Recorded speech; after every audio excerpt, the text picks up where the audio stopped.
ಈ 49 ಕ್ಷೇತ್ರಗಳ ಪೈಕಿ ಕೆಲವೊಂದಷ್ಟು ಕ್ಷೇತ್ರಗಳು ವಿಶೇಷವಾಗಿ ಗಮನ ಸೆಳೀತಾ ಇದೆ ಅಲ್ಲಿ ನಿಂತಿರುವ ಅಭ್ಯರ್ಥಿಗಳ ಸಲುವಾಗಿ.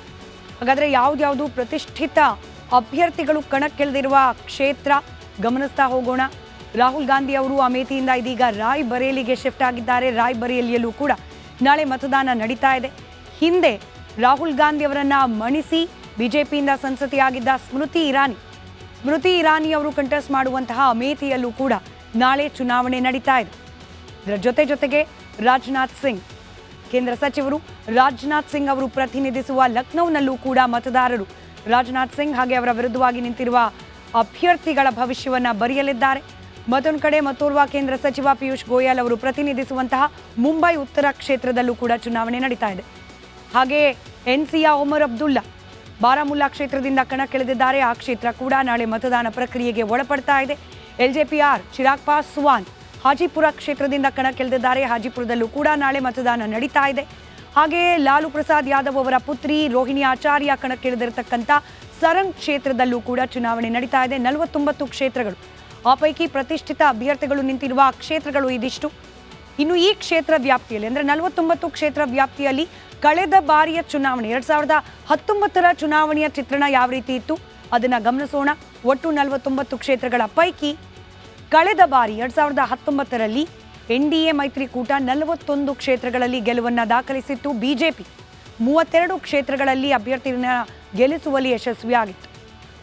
ಇದು NDA ಹಾಗೆ ಬಿಜೆಪಿಯ ಲೆಕ್ಕಾಚಾರ. ಆದರೆ ಉಳಿದ ಅಂದರೆ ಇಂಡಿ ಮೈತ್ರಿಕೂಟದ ಹಿಂದಿನ ಚುನಾವಣೆಯ ಭವಿಷ್ಯ ಯಾವ ರೀತಿ ಇತ್ತು ಗಮನಿಸೋಣ. ಇಂಡಿ ಮೈತ್ರಿಕೂಟದ 6 ಮಂದಿ ಸದಸ್ಯರು ಮಾತ್ರ. ಈಗ ಇಂಡಿ ಆಗ ಮಹಾಗಠಬಂಧನ್ ಇತ್ತು. ಈಗನ ಇಂಡಿ ಮೈತ್ರಿಕೂಟದಲ್ಲಿರ್ತಕ್ಕಂಥ ಸದಸ್ಯ ಪಕ್ಷಗಳ ಪೈಕಿ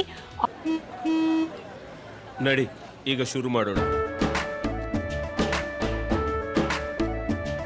ಕೇಸರಿಯಿಂದ ಮನೋಲ್ಲಾಸ ಮನಸ್ಸು ಮತ್ತೇರಿ ಕುಣಿದಾಡಿದೆ ನೋಡು, ಮನಸ್ಸು ಮತ್ತೇರಿ ಕುಣಿದಾಡಿದೆ ನೋಡು.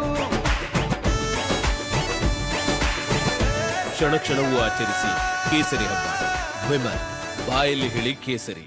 6 ಕ್ಷೇತ್ರಗಳಲ್ಲಿ ಮಾತ್ರ ಅಭ್ಯರ್ಥಿಗಳು ಗೆಲುವನ್ನು ಕಂಡಿದ್ರು. ಈ ಪೈಕಿ ಕಾಂಗ್ರೆಸ್ ಕೇವಲ ಒಂದೇ ಒಂದು, ಹಾಗೆ BJD 2 ಸ್ಥಾನದಲ್ಲಿ ಗೆಲುವನ್ನು ಸಂಪಾದಿಸಿತ್ತು. ಈ ಬಾರಿ ಚಿತ್ರಣ ಬದಲಾಗಬಾರ್ದು ಅಂತೇನಿಲ್ಲ, ಮತದಾರರ ಕೈಯಲ್ಲಿದೆ ಭವಿಷ್ಯವನ್ನು ಬರೆಯುವಂತಹ ಅಸ್ತ್ರ. ಹೀಗಾಗಿ ನಾಳೆ ಈ ಚಿತ್ರಣ ಬದಲಾಗುತ್ತಾ ಅನ್ನೋ ಕುತೂಹಲ. ನೋಡೋಣ ಯಾವ ರೀತಿ ಮತದಾರ ಪ್ರಭು ಭವಿಷ್ಯ ಬರಿತಾನೆ. ಜೂನ್ 4ನೇ ತಾರೀಕು ಇದೆಲ್ಲದರ ಸಮಗ್ರ ಚಿತ್ರಣ non stop live coverage republic ಕನ್ನಡದಲ್ಲಿ. ಮಿಸ್ ಮಾಡದೆ ಜೂನ್ 4ನೇ ತಾರೀಕು ರಿಪಬ್ಲಿಕ್ ಕನ್ನಡ ಟ್ಯೂನ್ ಮಾಡಿ ಬೆಳಗ್ಗೆ 5 ಗಂಟೆಯಿಂದ. ಇನ್ನು ಚುನಾವಣೆ ಅಂತ ಬಂದರೆ ನಮ್ಮ ಜನಪ್ರತಿನಿಧಿಗಳಲ್ಲಿ ಕೆಲವೊಂದಷ್ಟು ವಿಚಿತ್ರ ಅನಿಸುವಂತಹ ನಂಬಿಕೆಗಳಿದೆ. ಅದರಲ್ಲೂ ಕೆಲವೊಂದಷ್ಟು ಕ್ಷೇತ್ರಗಳಲ್ಲಿ ಗೆಲುವನ್ನು ಸಂಪಾದನೆ ಮಾಡಿದ್ರೆ ಓವರಾಲ್ ದೇಶದ ಚುಕ್ಕಾಣಿ ಹಿಡಿಯುವಲ್ಲಿ ಅದು ಸಹಾಯಕವಾಗುತ್ತೆ ಅನ್ನೋ ಲೆಕ್ಕಾಚಾರ. ಒಂದು ಕಡೆ ಲೋಕಸಭಾ ಚುನಾವಣೆಯಲ್ಲಿ ದೇಶದ ಇತಿಹಾಸ ಬರೆಯುತ್ತೆ ಆ ಕ್ಷೇತ್ರ, ಒಂದು ಕ್ಷೇತ್ರ. ಈ ಕ್ಷೇತ್ರದಲ್ಲಿ ಯಾವ ಪಕ್ಷದ ಅಭ್ಯರ್ಥಿ ಸಂಸದರಾಗ್ತಾರೋ ಆ ಪಕ್ಷದ ನಾಯಕರೇ ದೇಶದ ಚುಕ್ಕಾಣಿ ಹಿಡಿತಾರೆ ಅನ್ನೋ ನಂಬಿಕೆ ಇದೆ. ಇದು ಆ ಕ್ಷೇತ್ರಗಳು ಬರುವ ಅಂದರೆ ಈ ಕ್ಷೇತ್ರದಲ್ಲಿ ಯಾರು ಗೆಲ್ತಾರೆ ಅದೇ ಪಕ್ಷದ ನಾಯಕರು ಪ್ರಧಾನಿ ಆಗ್ತಾರೆ ಅನ್ನೋ ನಂಬಿಕೆ. ಇನ್ಫ್ಯಾಕ್ಟ್ ಈಗ ಪ್ರಧಾನಿ ಆಗಿರುವ ನರೇಂದ್ರ ಮೋದಿ ಅವರ ಗುಜರಾತ್ ರಾಜ್ಯದಲ್ಲಿ ಇರ್ತಕ್ಕಂಥ ಅಂದರೆ ಅವರು ಪ್ರತಿನಿಧಿಸುವಂತಹ ಅವರ ಹುಟ್ಟೂರಾಗಿರುವ ಗುಜರಾತ್ನಲ್ಲಿ ಇರುವಂತಹ ಕ್ಷೇತ್ರ ಇದು. ಮಹಾರಾಷ್ಟ್ರದ ಗಡಿಯಲ್ಲಿರುವ ವಲ್ಸಾಡ್ ಲೋಕಸಭಾ ಕ್ಷೇತ್ರ. ಒಂದು ಕ್ಷೇತ್ರದಲ್ಲಿ ಯಾರು ಗೆಲ್ತಾರೋ ಅದೇ ಪಕ್ಷದ ನಾಯಕರು ದೇಶದಲ್ಲಿ ಅಧಿಕಾರವನ್ನು ಹಿಡಿತಾರೆ ಅನ್ನೋ ನಂಬಿಕೆ. ಹೀಗಾಗಿ ಈ ಕ್ಷೇತ್ರದ ಮೇಲೆ ಚುನಾವಣಾ ಚಾಣಕ್ಯರ ಕಣ್ಬಿದ್ದಿದೆ. ಮೋದಿ ಪ್ರಧಾನಿಯಾಗುವ ಬಗ್ಗೆ ಮುನ್ಸೂಚನೆ ಕೊಟ್ಟಿದೆಯಾ ಈ ಕ್ಷೇತ್ರ ಗೊತ್ತಿಲ್ಲ. ವಲ್ಸಾಡ್ ಲೋಕಸಭಾ ಕ್ಷೇತ್ರದ ಕಡೆ ಇದೀಗ ಇಡೀ ದೇಶದ ಚಿತ್ತ ನೆಟ್ಟಿದೆ. ಆದರೆ ಏನು ವಿಶೇಷ ಈ ಕ್ಷೇತ್ರದ್ದು, ಯಾಕೆ ಇಷ್ಟರ ಮಟ್ಟಿಗೆ ಗಮನ ಸೆಳೀತಾ ಇದೆ ಅನ್ನೋದನ್ನು ಗಮನಿಸ್ತಾ ಹೋಗೋಣ. ನಾನು ಆಗಲೇ ಹೇಳಿದಾಗೆ ವಲ್ಸಾಡ್ ಕ್ಷೇತ್ರ ಮಹಾರಾಷ್ಟ್ರ ಹಾಗೆ ಗುಜರಾತ್ನ ಗಡಿಯಲ್ಲಿ ಬರ್ತಕ್ಕಂಥ ಲೋಕಸಭಾ ಕ್ಷೇತ್ರ. ವಜ್ರ ವ್ಯಾಪಾರಕ್ಕೆ ಬಹಳಷ್ಟು ಹೆಸರುವಾಸಿಯಾಗಿರ್ತಕ್ಕಂಥ ಕ್ಷೇತ್ರ ಇದು. ಅತಿ ಕಡಿಮೆ ಬೆಲೆಯಲ್ಲಿ ಅಂದರೆ 10 ರೂಪಾಯಿ 20 ರೂಪಾಯಿಗೆಲ್ಲ ಸಿಗಲ್ಲ ಆಬ್ವಿಯಸ್ಲಿ, ಬಟ್ ಬೇರೆ ಕಡೆಗಳಿಗೆ ಹೋಲಿಕೆ ಮಾಡಿಕೊಂಡ್ರೆ ಇಲ್ಲಿ ವಜ್ರ ಕಡಿಮೆ ಬೆಲೆಗೆ ಸಿಗುತ್ತೆ ಅಂತ ಹೇಳಲಾಗುತ್ತೆ. ವಲ್ಸಾಡ್ ಕ್ಷೇತ್ರದ ವಿಶೇಷತೆ ಅಂತಂದರೆ ಸೂರತ್ನ 5 ವಿಧಾನಸಭಾ ಕ್ಷೇತ್ರಗಳು ಹಾಗೆ ನವಸಾರಿಯ ಒಂದು ಕ್ಷೇತ್ರ ಹಂಚಿಕೊಂಡು ಒಟ್ಟು 7 ವಿಧಾನಸಭಾ ಕ್ಷೇತ್ರಗಳನ್ನು ಒಳಗೊಂಡಿದೆ ಈ ವಲ್ಸಾಡ್ ಲೋಕಸಭಾ ಕ್ಷೇತ್ರ.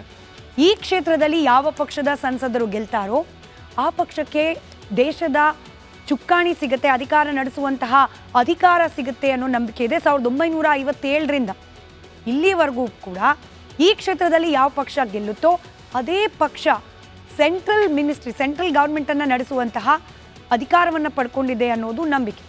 ದೇಶದ ಮೊದಲ ಪ್ರಧಾನಿ ಜವಾಹರ್ಲಾಲ್ ನೆಹರು ಅವರ ಕಾಲದಿಂದ ಹಿಡಿದು ಈಗಿನ ಪ್ರಧಾನಿ ನರೇಂದ್ರ ಮೋದಿ ಅವರಿಗೂ ಕೂಡ ಇಲ್ಲಿ ಗೆದ್ದ ಸಂಸದನ ಪಕ್ಷದವರೇ ಬಾಸ್ ಆಗಿದ್ದಾರೆ ಅನ್ನೋ ನಂಬಿಕೆ ಇದೆ.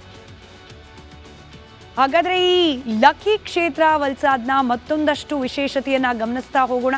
ನಾನಾಗಲೇ ಹೇಳಿದ ಹಾಗೆ 1957ರಿಂದ ಇಲ್ಲಿವರೆಗೂ ಕೂಡ ಈ ಕ್ಷೇತ್ರದಲ್ಲಿ ಗೆದ್ದ ಅಭ್ಯರ್ಥಿಯ ಪಕ್ಷದವರೇನೆ ಸೆಂಟರ್ನಲ್ಲಿ ಅಧಿಕಾರವನ್ನು ನಡೆಸಲಿಕ್ಕೆ ಅವಕಾಶವನ್ನು ಪಡ್ಕೊಂಡು ಬಂದಿದ್ದಾರೆ. 1957ರಿಂದ 1979ರಲ್ಲಿ ಕಾಂಗ್ರೆಸ್ನ ನಾನೂಭಾಯಿ ಪಟೇಲ್ ಅವರು ಸಂಸದರಾಗಿದ್ದರು. ಈ ಕ್ಷೇತ್ರದಿಂದ 4 ಬಾರಿ ಚುನಾವಣೆಯಲ್ಲಿ 5 ಜನ ಕಾಂಗ್ರೆಸ್ ನಾಯಕರು ಪ್ರಧಾನಿಯಾಗಿ ಸೇವೆಯನ್ನು ಸಲ್ಲಿಸಿದ್ದಾರೆ. 1977ರಲ್ಲಿ ಜನತಾ ಪಾರ್ಟಿಯಿಂದ ನಾನೂಭಾಯಿ ಪಟೇಲ್ ಸಂಸದರಾದರು. 1977ರಲ್ಲಿ ಜನತಾ ಪಾರ್ಟಿಯ ಮೊರಾರ್ಜಿ ದೇಸಾಯಿ ಹಾಗೆ ಅದೇ ಪಕ್ಷದ ಚರಣ್ ಸಿಂಗ್ ಪ್ರಧಾನಿಯಾದರು. 1980-84ರಲ್ಲಿ ಕಾಂಗ್ರೆಸ್ನ ಉತ್ತಮಭಾಯ್ ಪಟೇಲ್ ಈ ಕ್ಷೇತ್ರದಿಂದ ಸಂಸದರಾಗಿ ಆಯ್ಕೆಯಾದರು. ಅದೇ ಸಾಲಿನಲ್ಲಿ ಇಂದಿರಾ ಗಾಂಧಿ ಹಾಗೆ ರಾಜೀವ್ ಗಾಂಧಿ ಅವರು ಪ್ರಧಾನಿಯಾಗಿ ಕೆಲಸವನ್ನು ಮಾಡಿದರು. 1989ರಲ್ಲಿ ಚಿತ್ರಣ ಬದಲಾಯಿತು. ಜನತಾದಳದ ಅರ್ಜುನ್ ಭಾಯ್ ಪಟೇಲ್ ಸಂಸದರಾಗಿ ಆಯ್ಕೆಯಾದರು. ಸೆಂಟರ್ನಲ್ಲಿ VP ಸಿಂಗ್ ಹಾಗೆ ಚಂದ್ರಶೇಖರ್ ಪ್ರಧಾನಿಯಾಗಿ ಕಾರ್ಯವನ್ನು ನಿರ್ವಹಿಸಿದರು. 1991ರಲ್ಲಿ ಉತ್ತಮ್ ಭಾಯ್ ಪಟೇಲ್ ಮತ್ತೆ ಕಾಂಗ್ರೆಸ್ನಿಂದ ಸಂಸದರಾಗಿ ಆಯ್ಕೆಯಾದರು. ಇದೇ ಕಾರಣಕ್ಕೇನೋ ಅನ್ನೋ ರೀತಿಯಲ್ಲಿ 1991ರಲ್ಲಿ ಕಾಂಗ್ರೆಸ್ನ PV ನರಸಿಂಹರಾವ್ ಅವರು ಪ್ರಧಾನಿಯಾಗಿ ಅಧಿಕಾರವನ್ನು ಸ್ವೀಕಾರ ಮಾಡಿದರು. ಇನ್ನು 1996, 98, 99ರಲ್ಲಿ ಬಿಜೆಪಿಯ ಮಣಿಭಾಯ್ ಚೌಧರಿ ಸಂಸದರಾಗಿ ಆಯ್ಕೆಯಾದರು. 1996ರಲ್ಲಿ ನಿಮಗೆ ನೆನಪಿರೋ ಹಾಗೆ ವಾಜಪೇಯಿ ಅವರು ಪ್ರಧಾನಿಯಾದರು. ಬಿಜೆಪಿ ಬೆಂಬಲದೊಂದಿಗೆ ದೇವೇಗೌಡರು ಹಾಗೆ ಆಯ್ಕೆ ಗುಜರಾಲ್ ಅವರು ಪ್ರಧಾನಿಯಾಗಿ ಸೇವೆಯನ್ನು ಸಲ್ಲಿಸಿದ್ರು. 1998ರಲ್ಲಿ ಮತ್ತೆ ಬಿಜೆಪಿಯ ಮಣಿಭಾಯ್ ಚೌಧರಿ ಸಂಸದರಾಗಿ ಆಯ್ಕೆಯಾದರು ಈ ಕ್ಷೇತ್ರದಿಂದ. 1998ರಲ್ಲಿ ಅಟಲ್ ಬಿಹಾರಿ ವಾಜಪೇಯಿ ಅವರು ಪ್ರಧಾನಿಯಾಗಿ ಕಾರ್ಯನಿರ್ವಹಣೆಯನ್ನು ಮಾಡಿದ್ರು. 2004ರಿಂದ 2008ರ ನಡುವೆ ಕಾಂಗ್ರೆಸ್ನ ಕಿಶನ್ ಬಾಯಿ ವಾಸ್ತಾಭಾಯ್ ಪಟೇಲ್ ಸಂಸದರಾದರು. 2004-08ರ ಸಾಲಿನಲ್ಲಿ ಮನಮೋಹನ್ ಸಿಂಗ್ ಅವರು 2 ಅವಧಿಗೆ ಪ್ರಧಾನಿಯಾಗಿ ಕೆಲಸವನ್ನು ಮಾಡಿದರು. 2014ರಿಂದ 19ರವರೆಗೆ ಬಿಜೆಪಿಯ KC ಪಟೇಲ್ 2 ಅವಧಿಗೆ ಸಂಸದರಾಗಿ ಆಯ್ಕೆಯಾದರು. ನಿಮಗೆ ಗೊತ್ತಿದೆ, ನರೇಂದ್ರ ಮೋದಿ ಅವರು ಪ್ರಧಾನಿಯಾಗಿ ಸೇವೆಯನ್ನು ಸಲ್ಲಿಸ್ತಾ ಇರೋದು ಇದೇ ಅವಧಿಯಲ್ಲಿ 2014-19. ಹೀಗಾಗಿ ಈ ಬಾರಿಯ ಚುನಾವಣೆಯಲ್ಲೂ ಕೂಡ ವಲ್ಸದ್ ಕ್ಷೇತ್ರದಲ್ಲಿ ಯಾವ ಪಕ್ಷದ ಅಭ್ಯರ್ಥಿ ಸಂಸದರಾಗಿ ಆಯ್ಕೆ ಆಗ್ತಾರೋ ಅದೇ ಪಕ್ಷ ಕೇಂದ್ರದಲ್ಲಿ ಚುಕ್ಕಾಣಿ ಹಿಡಿಯುತ್ತೆ ಅನ್ನೋ ಲೆಕ್ಕಾಚಾರಗಳು ನಡೀತಾ ಇದೆ. ಹಾಗಾದ್ರೆ ಸದ್ಯಕ್ಕೆ ಹೇಗಿದೆ ಚಿತ್ರಣ, ಯಾವ ಪಕ್ಷದ ಅಭ್ಯರ್ಥಿ ಗೆಲ್ಲುವ ಪಾಸಿಬಿಲಿಟೀಸ್ ಹೆಚ್ಚಾಗಿ ಕಾಣಿಸ್ತಾ ಇದೆ, ಅದನ್ನು ಕೂಡ ಗಮನಿಸೋಣ. ಸದ್ಯ ವಲ್ಸಾಡ್ ಕ್ಷೇತ್ರದಲ್ಲಿ ಬಿಜೆಪಿಯ ಹಾದಿ ಸುಗಮವಾಗಿ ಉಳಿದಿಲ್ಲ. ಯಾಕಂದ್ರೆ ಬಿಜೆಪಿಯ ಹಾಲಿ ಸಂಸದ KC ಪಟೇಲ್ ಅವರಿಗೆ ಟಿಕೆಟ್ ಕೊಟ್ಟಿಲ್ಲ ಈ ಬಾರಿ ಬಿಜೆಪಿ. ಹೊಸ ಮುಖ ಧವಲ್ ಪಟೇಲ್ಗೆ ಬಿಜೆಪಿಯಿಂದ ಅವಕಾಶವನ್ನು ನೀಡಲಾಗಿದೆ. ಸಹಜವಾಗಿ ಬಂಡಾಯದ ಬಿಸಿ ಬಿಜೆಪಿಗೆ ಭಾಗದಲ್ಲಿ ಸಿಕ್ಕಿದೆ. ಆದರೂ ಕೂಡ ಬಂಡಾಯವನ್ನು ಶಮನ ಮಾಡುವ ಪ್ರಯತ್ನವನ್ನು ಅಮಿತ್ ಶಾ, ನರೇಂದ್ರ ಮೋದಿ ಆಗಿ ನಾಯಕರು ಮಾಡಿದ್ದಾರೆ. ಆದರೂ ಕೂಡ ಬಂಡಾಯದ ಬಾವುಟವನ್ನು ಕೆಳಗಿಳಿಸಿಲ್ಲ ಹಾಲಿ ಸಂಸದರು.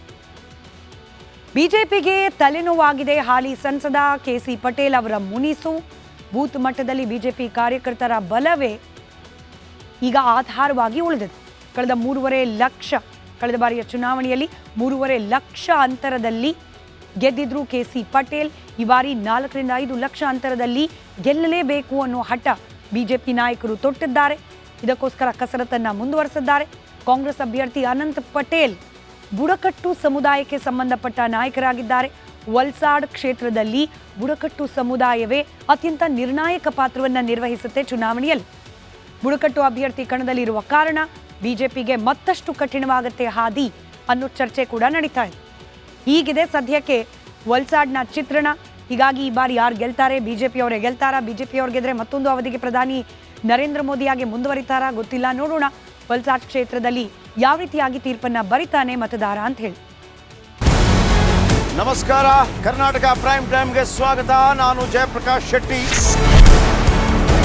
ಇಡೀ ಕರುನಾಡು ಇವತ್ತು ರೆಬೆಲ್ ಆಗಿ ನಿಂತಿದೆ.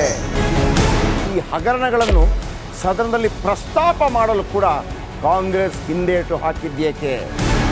ನಿಮ್ಗೆ ಸಂಬಳ ಅದಕ್ಕೆ, ನಿಮಗೆ ವಾಹನ ಅದಕ್ಕೆ, ನಿಮಗೆ ವೆಪನ್ ಅದಕ್ಕೆ. ನೀವು ಅದನ್ನು ಸೆರೆ ಹಿಡಬೇಕಾಗಿತ್ತು. ನೀವು ವಿದ್ಯುತ್ ಬರ ಇದೆ ಅಂತ ಹೇಳ್ತಾ ಇದ್ದೀರಿ, ಎಲ್ಲಿ ಬರ ಇದೆ ನೀವು ಹೇಳಬೇಕು. ಪಾಕಿಸ್ತಾನ್ ಆಕ್ಯುಪೈಡ್ ಕಾಶ್ಮೀರ್ ಅದು ಎಂದೆಂದಿಗೂ ನಮ್ಮದು. 40 ಮೆಷಿನ್ಗಳು ತಂದಿತ್ತು ನೋಟ್ ಎಣಿಸುವುದಕ್ಕೆ, ಅದೇ ಹಾಳಾಯಿತು. ಮಥುರಾದ ಗಲಾಟೆ ಇದೆಯಲ್ಲ, ಅದು ಸ್ಥಳೀಯವಾಗಿ ಕೂತು ಪರಿಹರಿಸಬಹುದಾದಂಥ ಕಾನೂನಿದೆ. ಗ್ಯಾರಂಟಿ ಯೋಜನೆಯಿಂದ ನಷ್ಟ ಆಗಿದೆ, ಲಾಭ ಆಗಿದೆ, ದಯವಿಟ್ಟು ಹೇಳಿ. Dawood Ibrahim most wanted criminal ಯಾವಾಗಾದ ಅಂದರೆ ಇಲ್ಲಿ ತನಕ ಭಾರತ ದೇಶದಲ್ಲಿ ಓರ್ವ ದಲಿತ ಪ್ರಧಾನಿಯಾದಂಥ ಇತಿಹಾಸವೇ ಇಲ್ಲ.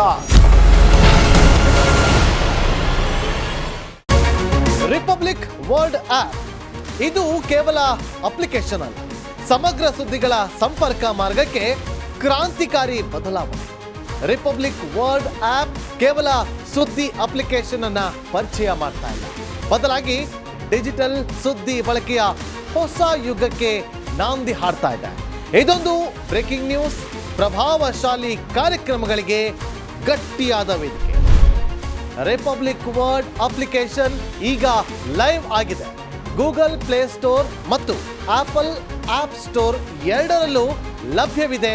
ಈಗಲೇ ಡೌನ್ಲೋಡ್ ಮಾಡಿ.